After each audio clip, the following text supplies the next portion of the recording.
किसी ने बड़े कमाल की बात कही है कि हम गरीब इतने हैं कि हमारी सांसें भी हमारी नहीं, और अमीर इतने हैं कि तीनों लोकों का स्वामी हमारा अपना है। नमस्ते, मैं हूं आरजे कार्तिक। एक बड़ी छोटी सी कहानी सुनाता एक संत जी की, जिनकी दिनचर्या के लिए वो प्रसिद्ध थे। सुबह 4 बजे जागना, दैनिक दिनचर्या से निवृत्त होना, उसके बाद में प्रभु का नाम जपना और पूरे दिन भक्ति करते रहते थे। आश्रम में शिष्यों को समझाना, ध्यान की प्रक्रिया बताना, यह सब उनका रूटीन था।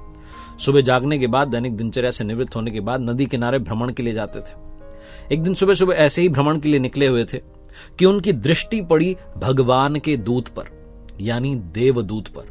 क्योंकि संत थे, महापुरुष थे, बड़े वर्षों से जो है तपस्या करते आ रहे थे। एक दृष्टि में पहचान लिया कि ये भगवान के दूत हैं, देवदूत हैं। और देवदूत के पास में एक पुस्तिका थी, एक डायरी थी। संत जी उनसे बात करने के लिए चले गए, जानने के लिए गए कि डायरी में क्या है। बाबा जी ने जाकर के उनको प्रणाम किया और कहा कि मैंने आपको पहचान लिया। देवदूत मुस्कुराकर के बोले कि आपका तो पहचानना बनता है, आप तो इतने वर्षों से तपस्या कर रहे हैं। तो संत जी ने कहा कि अच्छा, एक बात बताइए, ये जो आपके हाथ में है पुस्तिका, इसमें क्या लिखा है? तो देवदूत मुस्कुराकर के कहने लगे कि इसमें उनके नाम लिखे हैं जो भगवान से प्रेम करते हैं।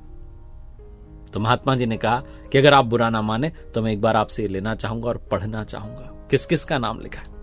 महात्मा जी ने वो डायरी अपने पास ली और पृष्ठ पलटते गए, पेजेस पलटते गए, नाम पढ़ते गए। और आश्चर्य की बात यह थी कि पूरी डायरी में महात्मा जी का नाम नहीं था।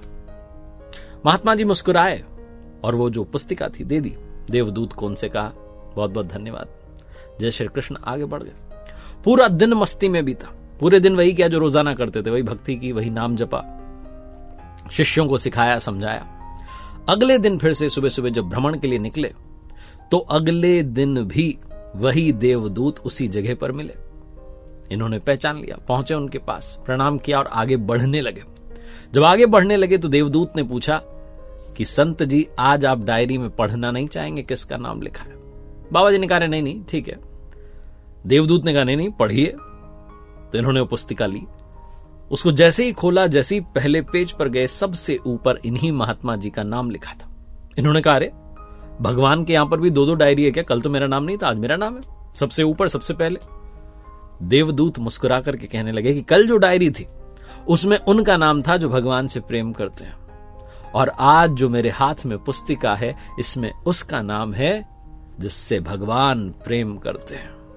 महात्मा जी की आंखों में आंसू आते चले गए, वहीं गिर गए, जमीन पर रोते चले गए, हाथ जोड़कर भगवान से प्रार्थना करने लगे कि मेरे प्रभु, कल अगर मैं आप पर गुस्सा करने लग जाता, कल अगर मैं कह देता कि कैसे हो, आपको तो मेरा नाम भी याद नहीं है, तो शायद आप मुझसे रूठ जाते।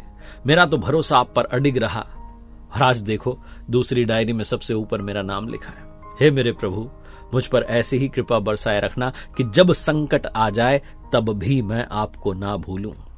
ये कहानी उन महात्मा जी की उस डायरी की नहीं है, कहानी आपकी हमारी। हमें जब अपने चाहत की चीज नहीं मिलती, मन चाहा नहीं मिलता, हम रूठ जाते हैं, दूरी बना लेते हैं भगवान से।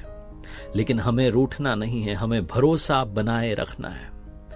इतनी भक्ति करनी है, इतना प्रेम प्रभु से करना है कि कई बार चाहे हम याद करें ना करें, भगवान हमें याद करते रहें। उनकी जो लिस्ट है उसमें हमारा नाम रहे। एक बार फिर से वही बात जो अक्सर आपसे कहता हूं, कर दिखाओ कुछ ऐसा कि दुनिया करना चाहे आपके जैसा। मेरी नई किताब कर दिखाओ कुछ ऐसा को प्यार देने के लिए बहुत बहुत धन्यवाद। और मेरी वेबसाइट rjkartik.in, जहां पर कुछ कोर्सेज हैं जो आपका इंतजार कर रहे हैं, और साथ में भक्ति सत्र की हमने शुरुआत की है, आप खुद को उसके लिए रजिस्टर कर सकते हैं।